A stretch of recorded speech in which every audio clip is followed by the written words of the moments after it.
خب بچه‌ها این جلسه دیگه واقعا میخوام درس بدم و کلاس رو شروع می‌کنیم. استاد خسته نباشی. استاد خسته نباشی. استاد خسته نباشی. چیو خسته نباشی، تازه میخوام درس بدم، فصل اولیم. استاد کلاس گروه داره؟ سال تموم شد تو هنوز تو گروه عضو نشدی؟ نماینده لینک گروه تو چت بذار. استاد لینک خرابه. استاد لینک خرابه. استاد لینک خرابه. باشه نماینده یه بار دیگه بفرست. مرسی استاد. مرسی استاد. مرسی استاد. خیلی خوب. نماینده مثل اینکه میگه امروز 2 نفر ارائه داشتن. آقا یلامه دسترسی دادم، ارائه بده.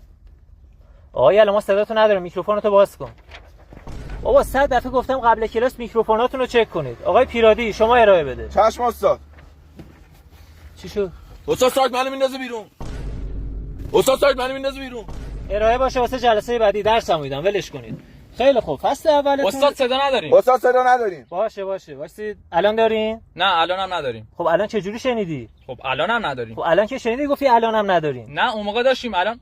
آقای رضایی پور شما دنبال چی آقا؟ اصلا به من ربطی نداره، خودتون یه کارشون بکنید، من درسمو میدم. استاد تایم کلاس تمومه. استاد خسته نباشید. استاد خسته نباشید. ای بابا یه حضور غیاب میکنم بعد برید.